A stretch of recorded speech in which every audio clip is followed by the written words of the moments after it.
인사드립니다.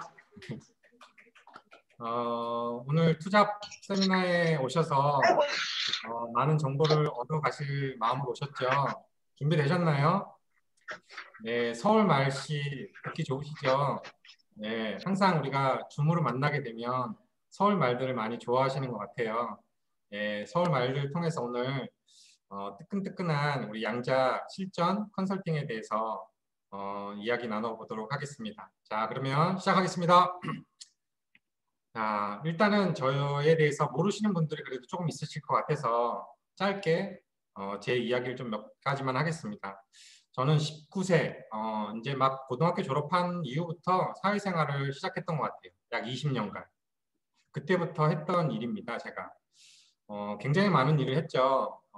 뭐 여기와 관련된 노란색으로 체크되어 있는 부분은 제가 뉴스킨을 하는 데 있어서 지금도 많이 도움이 되는 일을 했던 것 같아요. 이게 저는 원잡이었어요. 19살 때부터 일을 하게 된 거는 이유는 아버지가 심장마비로 갑자기 돌아가시게 된 이후에 제가 가장이 되고 그 가장의 역할을 하다 보니까 일에 손을 놓을 수가 없었어요. 그래서 사회생활을 시작하게 됐고, 근데 그걸로는 부족해서 제가 투잡, 쓰리잡, 포잡을 하게 됩니다. 여기 계신 사장님들 뭐 전업자도 계시지만 분명히 투잡, 쓰리잡, 포잡을 경험하신 사장님도 계실 거라 생각이 듭니다.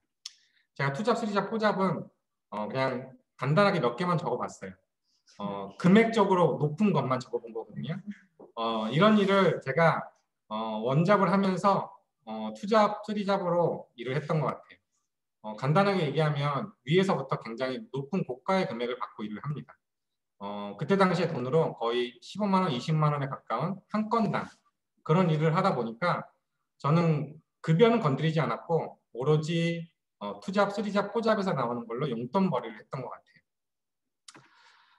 그리고 나서 저는 거의 90%를 하루하루 삶이 책임감으로 일만 죽기 살기로 했던 것 같아요. 오로지 저의 행복은 뭐였냐면 10% 정도의 행복, 개인 봉사, 선교 활동을 굉장히 많이 했던 것 같아요. 약 20년 생활을 하면서 이런 삶을 반복적으로 하는 삶을 살았던 것 같습니다. 그래서 유스킨을 만나게 되는데 사랑하는 아내, 여기 계신 아시는 사장님 계시지만 백수연 사장님을 통해서 만나게 됩니다.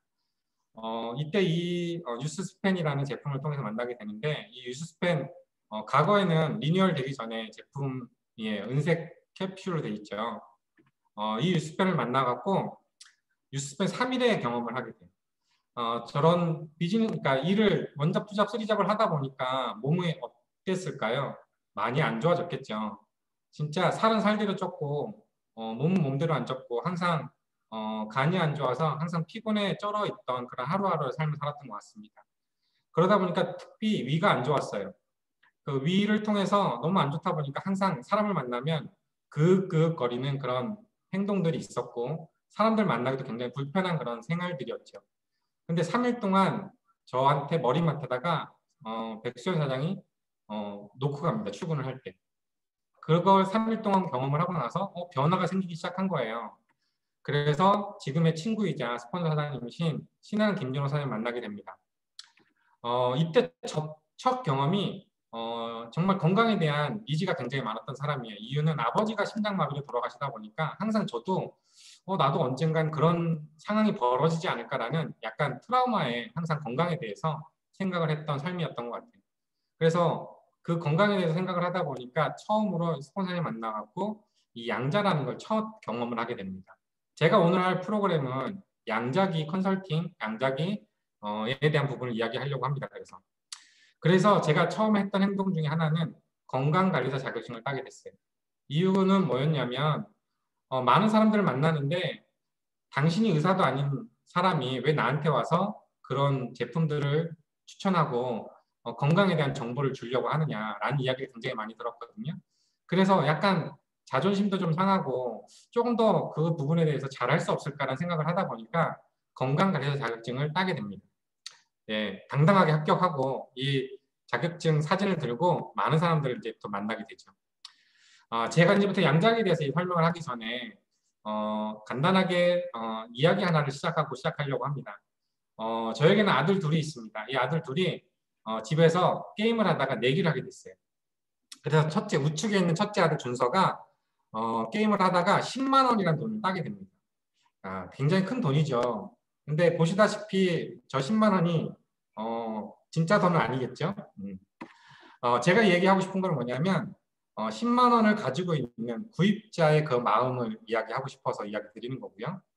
자, 두 번째, 이 10만 원을 들고 어린 아이의 마음으로 문방구를 찾아가게 됩니다. 그래서 문방구 사장님한테 어떤 이야기를 하냐면 저에게 비행기 하나만 주세요라고 우리 첫째 아이가 이야기하는 거예요. 그랬더니 그 문방구 아저씨가 비행기를까지 가져다 주는 거죠. 그랬더 주면서 10만 원이야라고 이야기했대요. 그래서 10만 원을 본인이 딴 그 10만 원을 가지고 아저씨한테 드린 거예요. 그땐 어땠을까요? 판매자 입장에서는 이거 가짜 돈이라는 걸 알고 있잖아요. 라고 생각을 할 거 아니에요. 그래서 아이야 이거는 가짜 돈이야 라고 이야기한 거죠. 그랬더니 우리 첫째 아이가 뭐라 그랬을까요? 혹시 아시는 분 말고 모르시는 분은 채팅창에 남겨주셔야 됩니다. 혹시 그 이후에 답이 나온다면 제가 커피 한 잔 드리도록 하겠습니다. 네, 잠깐 5초간 시간 드릴게요. 다들 답을 안 하고 계시네요. 예, 제 얘기만 듣고 싶으신가 봅니다. 예, 어떤 이야기를 했냐면 아저씨 그 비행기도 가짜잖아요 라는 이야기를 하는 거예요. 그러니까 어린아이 입장에서는 가짜 돈을 가지고 가짜 비행기를 할 수 있다는 그런 생각을 가졌던 것 같아요. 근데 제가 이 얘기를 하고 싶은 거는 공감대라는 형성을 해야 된다는 이야기를 하고 싶어서 이야기 드리고 싶습니다. 예를 들면 구입자는요 잘못된 정보를 갖고 있는 거예요. 예를 들면 가짜 돈이다 보니까 가짜 정보를 갖고 있는 거죠. 근데 판매자는요 정확한 정보를 갖고 있어요. 진짜 돈을 갖고 가짜 비행기를 사는 장난감을 살 수밖에 없는 그런 정보죠. 그렇다면 구입자는 어린아이의 마음일 거라는 거죠. 그럼 판매자는 어른들의 마음이에요. 뭔가 우리가 양자를 통해서 제품에 대한 건강에 대한 컨설팅을 할 때 분명히 우리는 어른의 입장에서 분명히 다가갈 거라는 거고 뭔가 필요로 한 사람은 분명히 아이와 같은 그런 마음으로 다가올 거라는 겁니다. 그랬을 때 정확한 정보를 가지고 잘못된 정보를 진짜 공감해 줄 수 있는 부분이 분명히 필요할 거라는 거죠. 이게 기본적으로 양자 측정을 할 때 여러분들이 좀 가지고 공감대 형성을 하면 좋겠다라는 생각이 돼서 이야기를 한번 넣어봤습니다. 자, 그렇다면 본격적으로 양자 이제 하나하나 설명을 드리도록 할게요. 이 양자기는 과거의 양자보다 조금 업그레이드된 양자기예요. 제가 갖고 있는. 여기 보면 CE 마크라는 것이 있습니다. 그리고 또 열면 또 CE 마크라는 것이 있어요. 여기에 보면 이 CE 마크는 뭐냐면 유럽 공동체 마크라고 해서 EU 공동 규격의 상품이 적합하다는 것을 인정하는 표식이에요. 그리고 이거를 마크를 의무화 제도로 만들어 놓은 거라는 거죠. 모든 우리가 유럽에서는 이 마크가 찍혀야지만 제품들이 유통이 될 수 있다라고 이야기를 합니다. 그래서 이제 이야기 넣어봤고요. 자, 그러면 이제 양자 프로그램을 설치하고 나서 이제 로그인을 하게 되면 이런 화면이 떠요. 그래서 첫 번째 회원 관리 하게 되고 회원 관리를 들어가게 되면 왼쪽에 추가라는 이제 커서를 이제 넣으시면 되는데 여기에 이제 고객 그룹 이제 사람의 정보를 넣게 됩니다. 뭐 간단하게 얘기하면 이름, 성별, 출생일자, 신장, 체중. 그리고 여기서 제가 이야기 드리고 싶은 건 비고란이에요. 이 비고란은 여러분들이 생각할 때 그냥 넘어가시는 분도 있을 거라 생각이 듭니다. 하지만 이 비고란에는 항상 물어보셔야 돼요.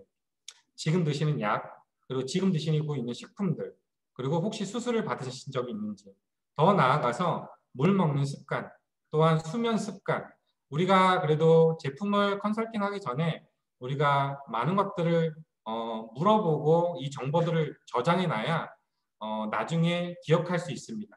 우리가 많은 이제 회원들을 만나게 되는데 이 한 분만 우리가 만날 거 아니기 때문에 꼭 이거는 비고란에 적으셔서 혹시 말하기 꺼려하는 것들이 있다면 그냥 넘어가셔도 괜찮습니다. 그렇지만 우리는 정보를 많이 알아야 정확하게 우리가 컨설팅 할 수 있다는 거 여러분들도 아실 거라 생각이 듭니다. 자, 그렇다면 이렇게 정보들이 뜨게 되어 있어요. 그리고 나서 양자 측정을 시작하게 됩니다. 양자 측정을 시작하게 되면 이런 화면이 나오고 측정 시작, 그리고 측정 시작하기 전에 해야 될 행동이 하나 있어요.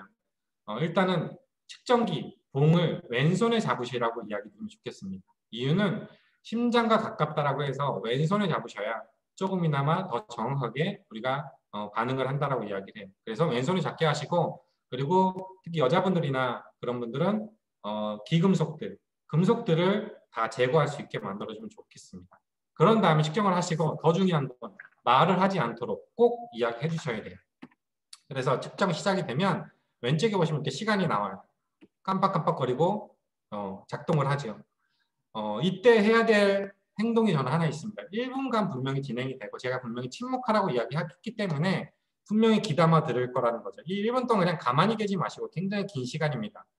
제가 하는 행동은 제가 한번 읽어보도록 하겠습니다. 지금 측정하는 기기는 양자 측정기라고 합니다. 우리 몸의 세포는 원자, 분자, 양자 형태로 되어 있는데 그 중에 최소 단위를 양자라고 이야기하고요. 양자 측정기는 과거 70년대, 80년대에 큰 병원이나 대학병원에 있었다고 이야기합니다. 그 당시에 양자 측정을 포함하여 건강검진을 받게 되면 약 6, 700만 원이나 되는 돈을 주고 검사를 받았으며 여유 있는 분들만 검사를 받았다는 기기였습니다. 지금 시대가 변화해서 독일에서 인증을 거쳐 휴대용 기기로 나오기 시작했고요.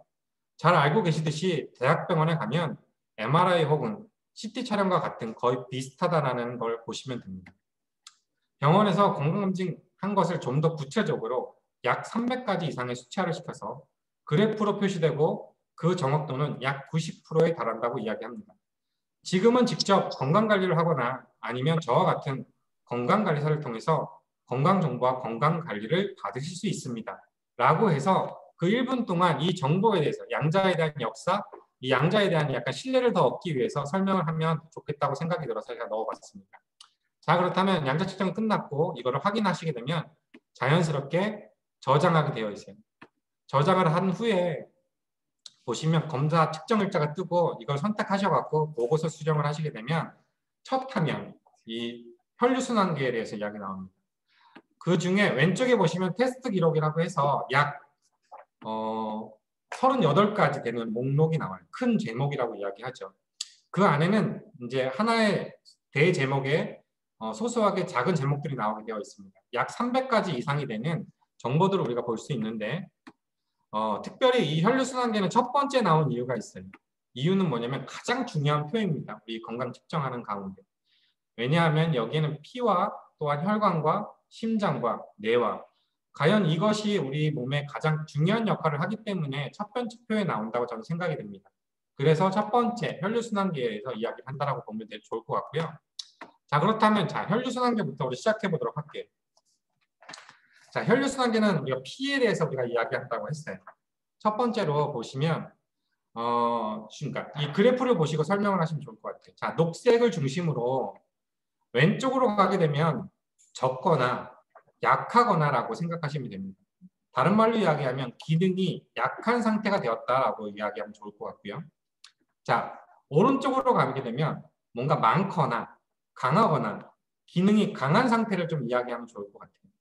자, 그렇다면 인간의 몸은, 사람의 몸은 강해도 안 되고요. 약해도 안 된다고 이야기합니다. 자기의 역할들이 분명히 그 수치에, 정확한 수치에 맞게 표시가 된다고 이야기한다는 거죠. 그걸 기준으로 양자를 푸시면 좋을 것 같아요. 그래서 우리 하나하나 보시면 좋을 것 같아요. 자, 혈류순환계 제가 가장 중요한 첫 번째, 이 혈액부터 이 혈관 탄성까지는요, 피와 혈관에 대한 부분을 우리가 이야기할 수 있어요. 자, 그렇다면 혈액 점도, 자, 간단하게 얘기하면 점도 부분이라고 얘기하면 약간 피의 흐름을 얘기하는데 높아요. 오른쪽으로 가 있다는 건 분명히 강하다라고 했고 많다라고 이야기했습니다. 그렇다면 이거는 카메라와 같은 상태라고 좀 설명드리면 좋을 것 같아요. 더 나아가서 설탕과 같은 물과 같은 상태다라고 이야기하면 좋을 것 같아요. 단순히 얘기하면 혈액순환 상태가 생각보다 안 되고 있다라고 설명을 드리면 좋겠다 설명을 드리고 싶고요. 자, 그럼 콜레스테롤에 대한 부분은 좀 쉽게 설명하면 좋은 것이 있고 나쁜 것이 있습니다라고 설명하면 돼요. 뭐 많은 명칭들이 있지만 일반 소비자들은 잘 모르는 경우가 많습니다. 근데 나는 알고 있으면 좋지만 실질적으로 소비자 입장에서 우리가 좀 이야기해야 되다 보니까 좋은 것과 나쁜 것. 여기서 좀 더 얘기하면 좋은 것은 HDL이라는 콜레스테롤 수치고요. 그리고 나쁜 것은 LDL이라고 얘기합니다. 근데 실질적으로 이 LDL이라는 건 좋대요. 근데 우리는 대부분 LDL도 안 좋다라고 그냥 설명해요. 근데 LDL이 안 좋은 이유는 뭐냐면 피가 산성화가 되면 LDL 자체가 산성화가 되기 때문에 피의 상태가 산성화됐다라고 이야기하죠. 그래서 콜레스테롤 수치는 단순히 좋은 것과 나쁜 것이 있는데 지금 오른쪽으로 되어 있는 건 피가 산성화되어 있네요. 라고 설명을 하시면 좋을 것 같습니다. 자, 그럼 더 넘어가서 혈액 지질이에요. 혈액 지질은 뭐냐면 피하고 같이 지방들이 섞여 있다고 보시면 될 것 같아요. 근데 이 지방들이 어디에 나오냐? 혈관 벽에 붙어 있다고 이야기합니다. 뭔가 우리가 먹어서 영양분을 흡수하지만 실질적으로 흡수하는 것뿐만이 아니고 배출하는 것도 중요한데 배출이 안 되는 나쁜 영양소와 나쁜 활성산소라는 게 있대요. 그게 어디에 부착이 되냐면 혈관 벽에 부착이 된대요. 근데 그게 많으면 많을수록 어떻게 된다? 지방들이 피하고 같이 발생하게 된다라고 이해하시면 좋겠습니다. 그리고 혈관 탄성에 대해서 이야기하면, 자, 탄성은 뭐냐면 왼쪽으로 가 있어요. 왼쪽으로 가 있다는 건 뭐냐면 탄성이 떨어졌다는 이야기거든요. 그 부분은 혈관이 딱딱한 상태가 됐다라고 이야기 드리면 좋겠습니다. 그러면 딱딱하다라는 건 뭐냐면 주된 원인인데 그게 전체적으로 순환이 안 돼서 신진대사가 안 돼서라고 이야기 드리면 돼요. 자, 신진대사 아까 좀 전에 설명드렸죠. 뭔가 우리가 먹어요. 음식도 먹고 좋은 것도 먹고 하는데 실질적으로 그 좋은 것들이 뭔가 내 몸에 에너지를 만들어서 뭔가 나쁜 것들은 배출시켜주는 능력이 돼야 되는데 그게 안 됐을 때 혈관이 딱딱해진다고 이야기합니다. 네, 그래서 혈관 탄성이 떨어진다라고 이야기하죠. 그 이유는 뭐냐면 내 몸의 신진대사가 안 돼서 오장육부가 건강하지 않아서라고 이해하시면 좋겠습니다. 자, 그렇다면 그 다음 밑에 칸으로 넘어가게 되면 지금부터는 심장하고 뇌에 대한 이야기입니다. 자, 심근 혈액 소유량은 뭐냐면 일단 기본적으로 알아야 될 게 우린 심장은 1분당 어떤 거, 1분당 어떤 상태라는 걸 보여주는데 심근 혈액 소유량은 1분당 필요한 양이래요. 내가 1분당 피가 흘러가는데 그 1분당 양을 얘기하는데 혈액에 이물질이 많으면 많을수록 이 1분당 필요한 피의 양이 굉장히 더 많이 필요한다고 이야기합니다. 그리고 그 밑에 가면 심근혈액 관류량이라는 게 있어요. 그리고 1분당 혈관을 통과하는 양이래요. 그러면 혈관 이 협착, 그러니까 좁아졌다. 혈관이 좁아지면 좁아질수록 이 피의 양이 적게 흐르겠죠. 예, 그렇게 보시면 되고요. 심근 산소 소모량은 뭐냐면 똑같아요. 1분당 소모하는 산소량을 이야기합니다. 산소 부족 시 협심증에 가까워진다라고 이야기하면 좋겠어요. 예. 저 혼자 이야기하고 있는데 어렵나요? 전 좀 쉽게 설명하려고 합니다. 혹시 모르시면 제가 이 파일 다 드릴게요. 예, 약간 집중해서 들으시면 더 좋겠습니다. 그리고 자, 그러면 그다음 1회 박출량이에요. 우리는 맥박을 짚는다고 이야기하죠. 맥을 잡는다고 이야기하는데 이거는 뭐냐면 산소와 피의 양, 그 혈관 상태에 따라 변한대요. 그래서 우리가 맥이 약해지는 사람, 또 맥이 강한 사람이 있어요. 그래서 맥이 약한 사람은 약간 혈압이 좀 낮아진다라고 이야기를 하죠. 또 맥이 빨리 뛰는 사람은 혈압이 높아진다고 이야기 표현도 합니다. 그리고 자심실 유협 혈류 저항이 나오는데 이건 뭐냐면 혈액의 배출 속도를 이야기한대요. 다른 말로 이야기하면 순환 과정을 얘기한다는 거죠. 그래서 이게 느려지면 느려질수록 혈류 저항이 받는다. 네, 라고 하는 거죠. 자, 자심실은 되게 중요한 거예요. 다른 말로 얘기하면 우리는 심장에 3개의 관이 있다라고 이야기합니다. 근데 그 3개의 관이 이 심장에서 연결이 된대. 그게 잠시 후에 얘기할 간상동맥하고 연결이 되거든요. 그래서 이 심장의 역할이 약하다는 건 뭐냐면 좀 전에 얘기했던 대로 뭔가 밸런스, 뭔가 내 몸의 기능이 저하됐다라는 거예요. 그래서 그 다음 거 자심실 유혈 펌프력은 뭐냐면 박출 강도, 혈액에 보내는 그 힘을 얘기하는 거예요.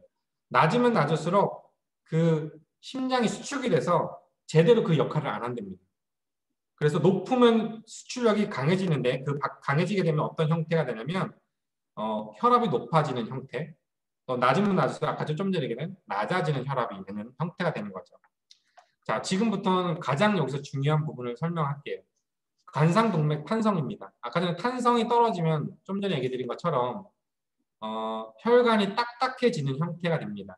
그래서 간상동맥은 좀 전에 얘기 드린 거 심장의 3개의 간 중에 심장에 혈액 공급하는 가장 큰 간이라고 이야기해요.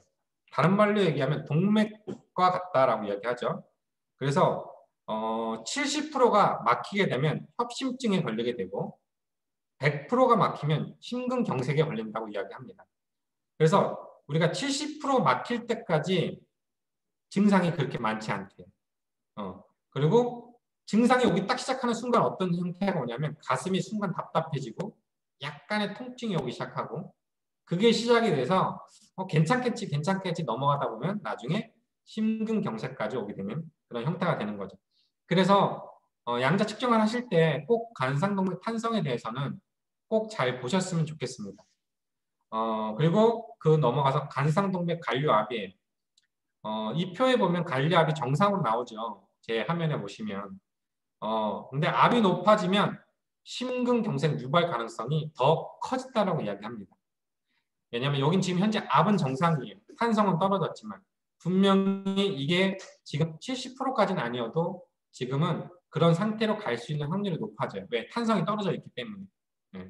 그 부분을 좀 생각하시면 좋을 것 같고요. 그리고 이제 더 나아가서 내혈관 탄성입니다.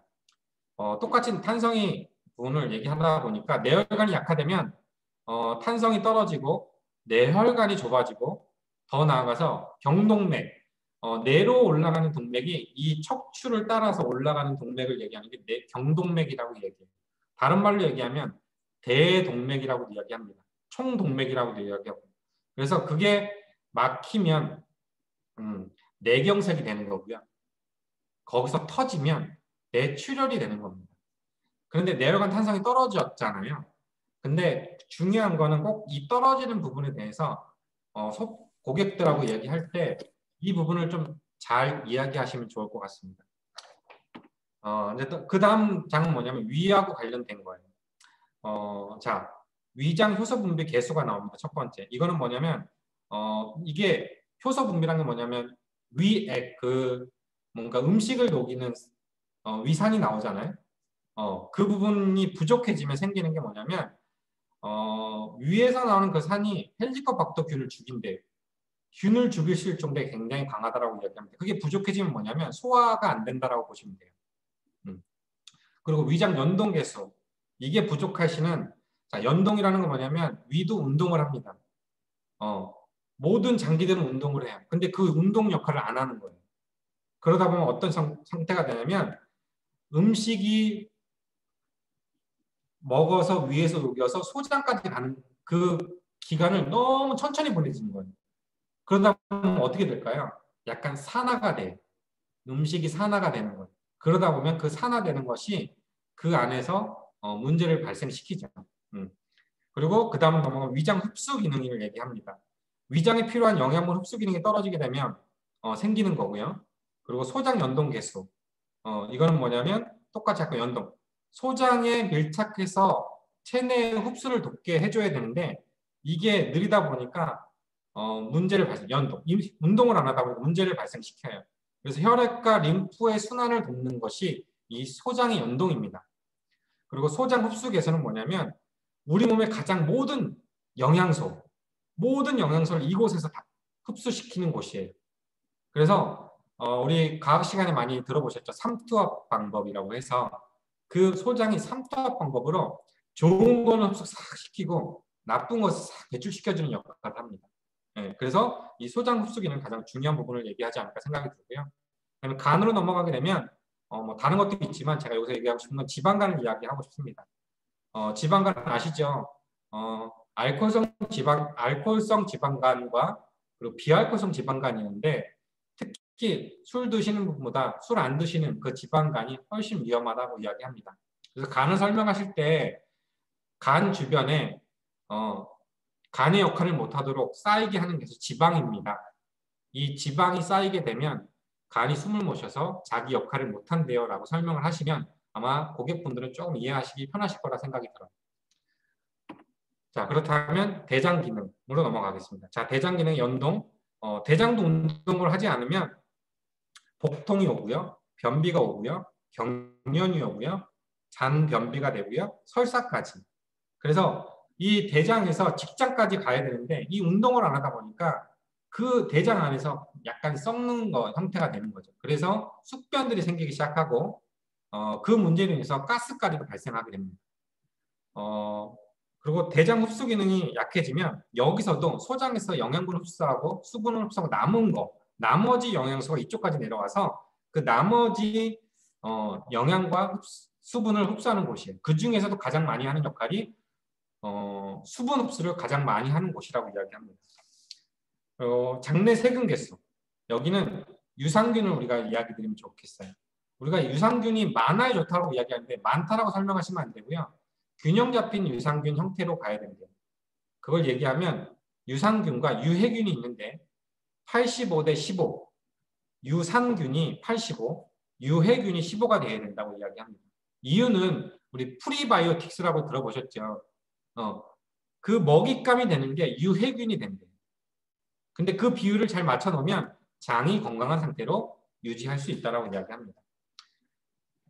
그리고 장내 압력 개수, 아까 가스 얘기했죠. 이 가스 부분, 가스가 제가 지금 얘기 드리고 싶지만 좀 뒤에 가서 설명을 좀 드리도록 하겠습니다. 자, 신장 기능으로 넘어갈게요. 자, 신장에서는 요산과 단백뇨 지수 좀 보면 좋을 것 같습니다. 요산 지수는 다른 말로 얘기하면 신체 내 노폐물을 신체 노폐물이라고 보시면 좋을 것 같아요. 그래서 이게 문제가 발생하면 어디에 문제가 되냐? 관절과 조직에 축적되어서 건강 문제를 일으키게 되고 특히 관절염과 통풍 유발하는데 가장 안 좋은 역할을 한다고 이야기합니다. 더 나아가서 식습관에 문제가 생겼을 때 요산 지수가 문제가 된다고 이야기해요. 그리고 그 밑에 단백뇨 지수는 뭐냐면 우리가 많이 들어보셨을 거예요. 특히 어르신분들한테 많이 생기죠. 소변에서 단백질이 나오는 경우. 우리가 신장의 역할은 뭐냐면 정수기 필터 같은 역할을 한대요. 피가 들어와서 걸러져서 좋은 거는 피로 순환시켜주고 나쁜 거는 다시 소변과 그런 것들을 배출시켜주는 역할을 하는 거죠. 근데 이 단백뇨가 많이 나간다는 건 뭘까요? 피로 영양분이 보내지지 않는다라고 생각하시면 됩니다. 자, 여기까지는 가장 중요한 피하고 혈관하고 그리고 심장하고 거기에 나가서 뇌까지 관련된 얘기예요. 제가 여기 끝나고 나면 제가 무슨 얘기를 하냐면 저는 땅에 대한 이야기를 합니다. 좋은 땅과 나쁜 땅에 대한. 자, 설명 간단하게 드릴게요. 자, 처음에 우리가 태어날 때는 약간 좋은 땅을 갖고 태어납니다.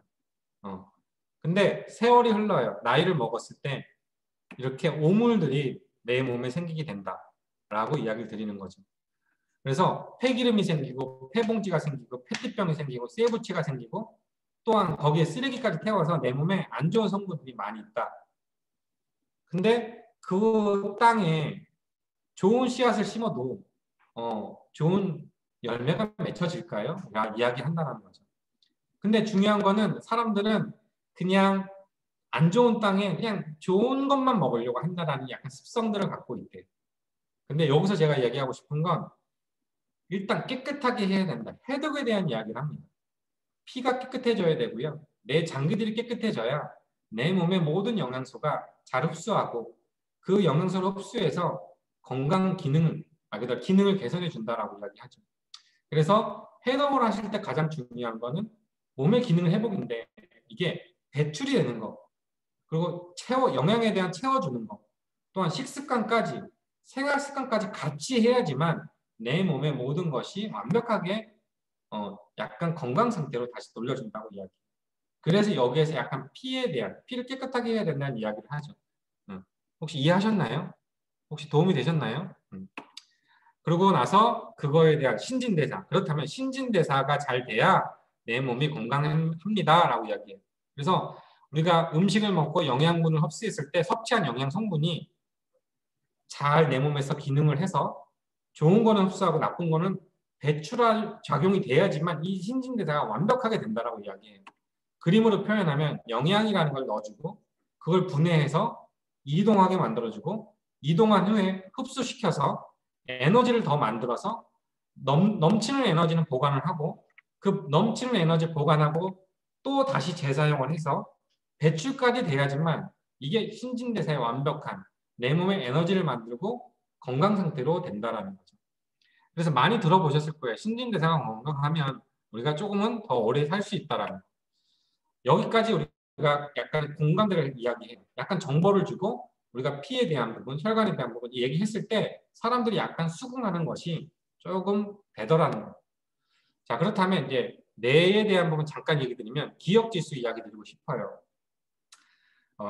여기서 얘기하는 건 우리가 뇌에 대한 생각하면 무슨 생각하시나요? 대부분 치매에 대한 이야기를 합니다. 치매에 대한 기억지수, 뇌로 가는 혈관 순환이 잘 안 되는 거예요. 다른 말로 얘기하면 뇌로 가는 이 경동맥 라인이 문제가 된다라는 거죠. 근데 이게 나이 먹어서 되는 것도 있지만 좀 더 얘기를 쉽게 하면 나이만큼 뇌가 늙는다라고 그 혈관이 늙는다라고 이야기를 합니다. 내 나이가 예를 들어서 40이다, 50이다 하면 그 혈관 상태가 늙어가고 있다라는 거예요. 근데 거기에다가 상태까지 안 좋아. 건강에 대한 문제가 있어. 그럼 더 빨리 내 몸의 혈관들이 늙어가고 있다는 거죠. 그게 문제가 됐을 때 순환 과정이 안 되면 당연히 이 심장과 관련된 이 관상동맥에 관련된 게 먼저 오긴 하지만 문제를 발생시키면 어떤 사람은 뇌에서 먼저 온다라고 이야기해요. 그래서 그 부분을 좀 이야기 드리고 싶었고 그래서 기억 주소가 떨어지면 무조건 경동맥과 관련된 순환 과정이 잘 안 되고 있다라고 이야기 드리면 좋겠습니다. 그리고 정서 지수는 뭐 크게 얘기 안 해도 되는데 이거는 약간 호르몬의 영향이 문제가 돼서 높으면 높을수록 어떤 상태가 되냐 우울증 그리고 다혈질 폭력성이 약간 겸비하게 된다. 예, 그거에 대해서 약간 참고해서 아시면 좋을 것 같습니다. 자, 우리가 가장 궁금해하는 것 중에 칼슘에 대한 이야기를 굉장히 많이 하게 돼요. 자, 칼슘은 우리 몸에 굉장히 많은 역할을 한대요. 온몸에 안 필요한 것이 없다라고 이야기를 하죠. 그렇다면 이 칼슘을 언제부터 우리가 문제가 되기 시작하냐? 20세가 넘어가면서부터 칼슘 부분이 문제가 되기 시작한대요.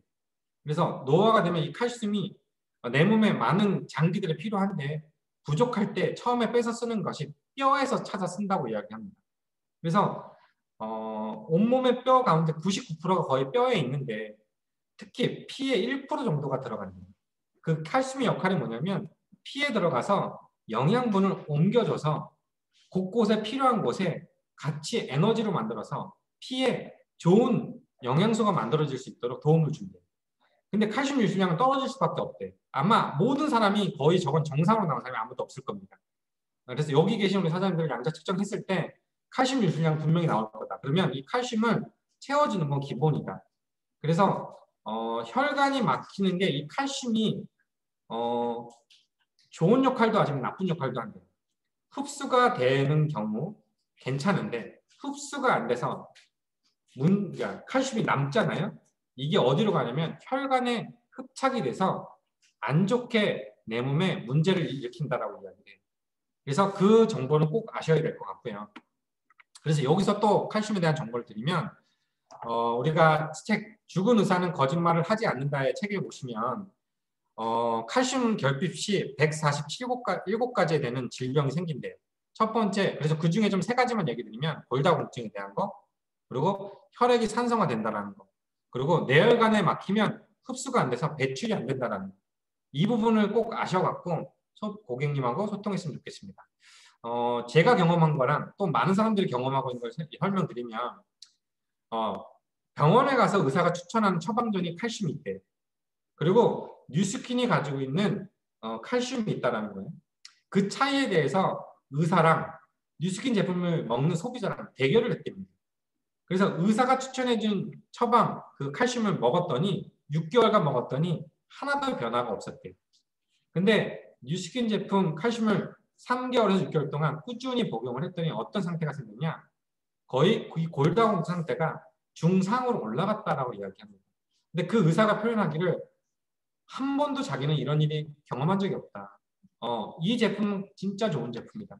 그래서 간단하게 왜 좋은지 설명드리면 여기 좀 오타가 있네요. 탄삼이 아니고요. 탄산입니다.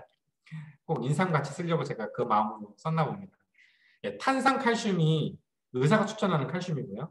뉴스킨 칼슘은 해조류 칼슘입니다. 그렇다면 무조건 해조류 칼슘이 좋냐? 제가 그거 설명하고 싶기도 하지만 뉴스킨이 가지고 있는 공법이 있습니다.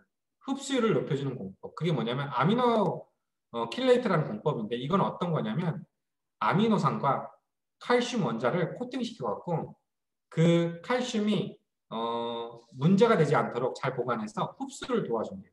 이건 논문 자료에 찾아보면 약 그 뉴스킨이 가지고 있는 칼슘이 92%가 흡수가 된다고 이야기합니다.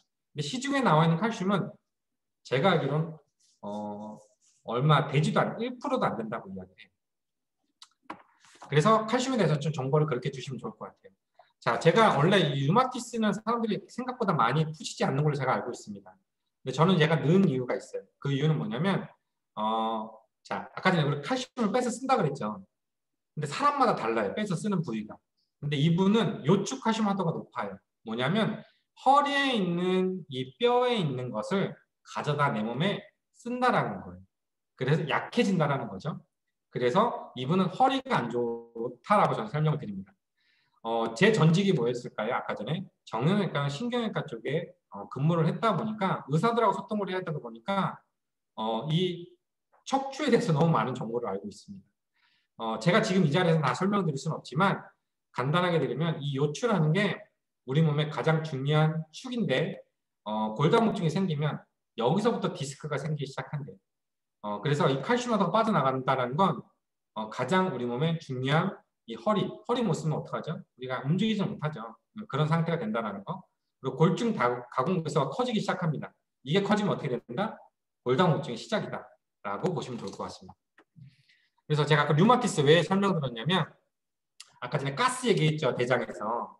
제가 여기서 설명을 좀 드리고 싶어서 넘겼습니다. 자, 방기, 가스. 우리가 생리적 현상이에요. 다른 말로 얘기하면 방기가 생기는 원인은 숙변, 변비, 식습관인데 거기에 물, 빠른 식사에서 생긴다고 이야기합니다. 그리고 변을 잘 못 보다 보니까 잔변들이 생겨서 이게 자연스러운 일일까요? 라고 소비자한테 한번 물어보시면 좋을 것 같아요. 그렇지 않거든요. 분명히 내 몸에 기능이 문제가 생겨서 가스가 생기는 거예요. 대장 연동을 안 하는 거, 유산균이 부족해지는 거, 이런 것들이 분명히 생길 수 있는데 방기는 이 생리적 현상은 배출이 되지 않으면 가스가 어디로 가냐면 역으로 간대요. 오히려 반대로 음식을 먹어서 이 내려오는 반대로 올라간다라고 이야기해요. 그러다 보면 어떻게 될까요? 질병을 유발하게 되고 예를 들면 폐암과 대장암을 유발하는데 가장 중요한 역할을 한다고 이야기합니다. 더 나아가서 합병증까지 유발하죠. 대부분 우리가 여자분들 보면 폐암 걸린 분들 굉장히 많으세요. 담배 핀다고 폐암을 걸리는 게 아니고요. 오히려 내 몸에 변비 걸리시는 분들, 이런 장이 안 좋으신 분들이 오히려 폐암과 대장암에 걸릴 확률이 굉장히 높다라고 이야기하는 거. 그래서 제가 설명드린 거. 이게 더 나아가서는요. 류마티스 걸린 분들 보면 대부분 변비시고요. 마디마디마다 문제가 생겨서 이 관절이 굉장히 힘들어서 움직이지 못하는 분들이 굉장히 많이 봤습니다. 그리고 이제 미량원석. 이 부분은 굉장히 이제 자세하게 이제 굳이 설명 안 해도 부족한 부분이 굉장히 많이 나오기 시작합니다. 이거는 여러분들이 영양분을 채워줘야 되는 부분에 대해서 간단하게 설명드리면 좋을 것 같아요. 그리고 이제 더 나아가서 제가 기본 체질.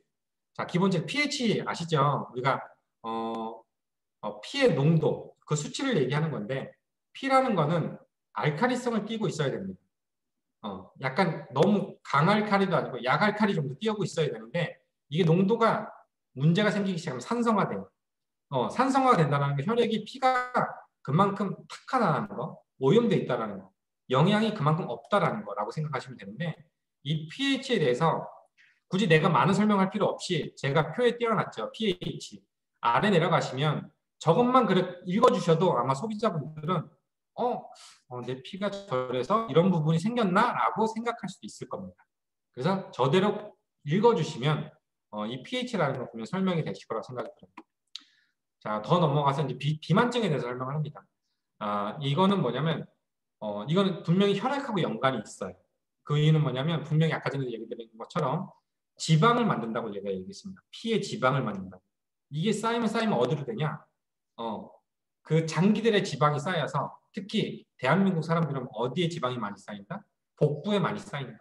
라고 생각하시면 됩니다. 그래서 비정상 지질대수 계수는 뭐냐면 내 몸의 전체적인 지방 수치를 얘기하는 거고요.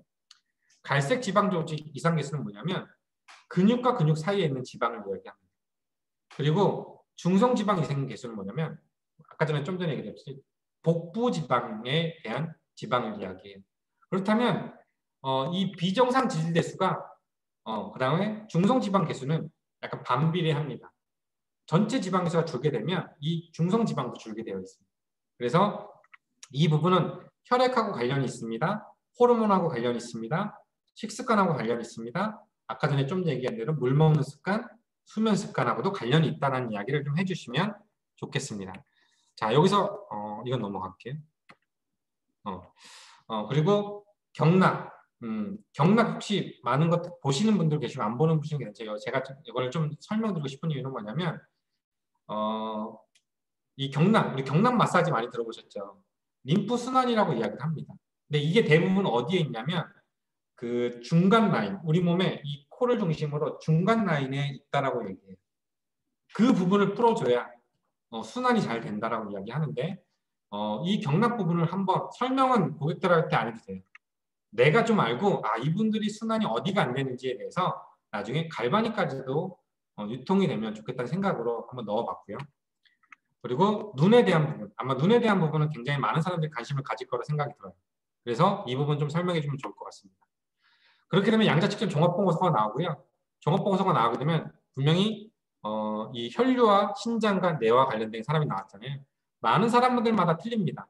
근데 아까 전에 얘기한 대로 피가 깨끗하지 않으면 모든 질병을 만들 수 있다라고 설명을 드렸기 때문에 제가 그 설명을 하는 이유는 뭐냐면 제 마음속에 파마넥스라는 확신이 있고 그 확신과 관련된 TR라인트라는 게 고객한테 꼭 해주고 싶은 그런 마음으로 하기 때문에 혈관 해독에 대한 부분을 많이 설명을 합니다. 그리고 나서 칼슘은 많은 사람들이 궁금해해요.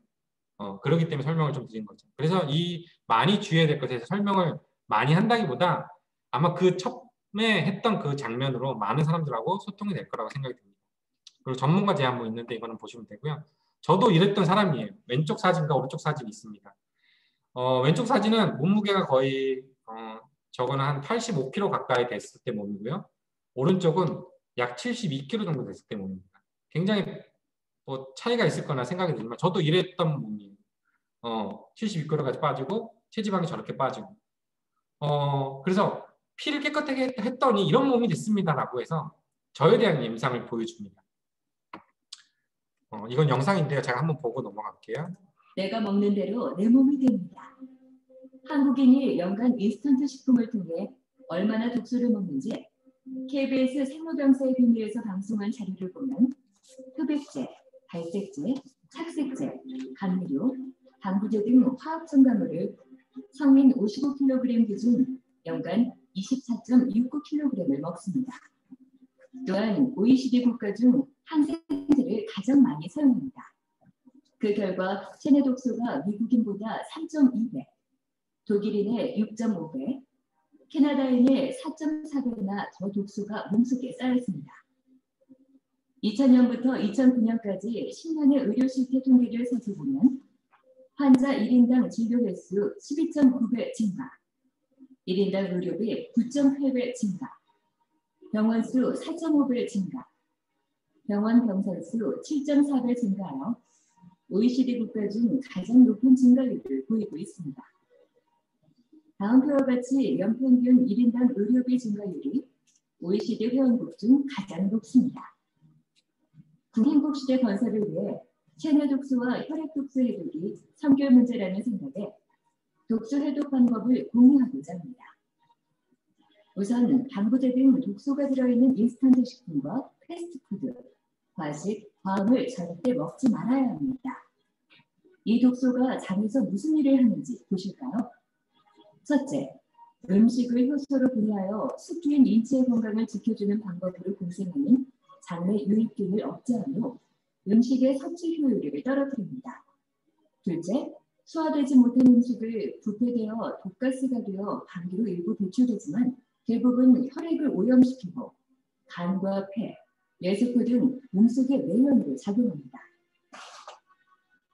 방비약수가 어떻게 몸속의 내연으로 작용하는지 예를 들어보면 겨울철 돼지 농장이나 양계장에 하룻밤만 환기가 되지 않으면 한 마리도 남기지 않고 떼주로 많은 독소가 바로 돼지똥에서 발생하는 암모니아 황화수소 등 화장실에서 느끼는 악취와 똑같은 독가스입니다. 이 두 가스가 대장에서 변비와 대장암의 원인으로 작용하고 단기로 일부 배출되지만 대부분 혈액을 오염시키고 간과 폐, 뇌세포에 이상을 만듭니다. 뿐만 아니라 몸속에 쌓여 통풍 등 만병의 근원이 되는 것, 변비가 만병의 근원이라 말합니다. 자, 보셨죠? 영상. 어떤 상태죠? 변비 걸리면 될까요? 안 될까요? 예, 우리가 분명히 가스라는 건 배출이 돼야 된다는 거예요. 근데 우리가 먹는 거에 대한 대부분 많은 것을 집중한다는 거죠. 근데 배출에 대한 부분도 우리는 꼭 생각해야 된다는 거예요. 근데 우리가 아까 좀 전에 얘기한 것처럼 이런 음식들을 안 먹을 수 없잖아요. 그렇다면 배출 능력을 키워야 돼요. 근데 우리가 가장 중요한 건 뭐냐면 이 약이라는 걸 많이 먹는다는 거거든요. 우리가 사전에 보면 이 약이라는 게 몸의 기능이나 구조에 영향을 끼치는 식품이 아닌 물질이다라고 우리가 규정을 하고요. 특히 약으로 손상된 세포들은 두 번 다시 개선되지 않는데요. 그리고 장기 복용으로 인해서 인체에 이게 흡수가 안 되고 남는 것들은 어떻게 되냐? 인체에 해를 끼친다고 이야기합니다. 이게 어디에 오염이 된다? 혈관에. 그리고 피에 오염이 된다라고 이야기 드리고 싶습니다. 마지막으로 끝내겠습니다. 이것만 설명하고. 제가 질문을 던져봤어요. 자, 병자와 환자의 차이는 무엇일까? 혹시 여기 계신 분들 제가 벌써 나왔는데 병자는 질병에 걸린 사람을 이야기하고요. 환자는 질환에 걸린 사람을 이야기한다라고 얘기해요. 그렇다면 이걸 또 구분하면 질병에 걸린 사람은 병원균에 걸린 사람, 질환은 뭐냐면 식습관과 생활습관이 문제 있는 사람을 이야기한대요. 그렇다면 어떻게 해야 되냐? 병원균을 가진 사람은 병원에 가서 치료를 받아야 되는 거거든요. 식습관과 생활습관에 문제 있는 사람은요, 치유라는 걸 받아야 돼요. 이걸 고객한테 질문을 던졌을 때 어떻게 하실래요? 라고 하면 예, 치유해야죠 라고 이야기한다라는 거죠. 병원에 가시겠습니까? 병원에 안 가도 충분히 이거는 개선될 수 있다는 거. 제가 이걸 통해서 소비자하고 소통을 끝냅니다. 네, 감사합니다. 혹시 질문을 받고 싶지만 시간이 굉장히 오래됐어요. 내가 50분 준비했는데 좀 약간 포인트를 좀 찍다 보니까 이렇게 됐고요. 많은 것들이 분명히 필요할 거다만 제가 이 자료는 공유해 드릴 거고요. 그리고 제가 설명드린 그 파일이 또 하나 있습니다. 그것까지 다 공유해서 여러분들한테 도움이 될 수 있도록 하겠습니다. 혹시 어려웠던 부분이 있다면 나중에 개인적으로 질문하시면 제가 아는 선에서는 답변 드릴 수 있도록 하겠습니다. 오늘 투자자들 양자 컨설팅은 단순히 건강 컨설팅만 하는 것이 아니라 관심을 갖게 해서 또한 뉴스킹 비즈니스로 만날 수 있는 도구라고 저는 생각이 듭니다.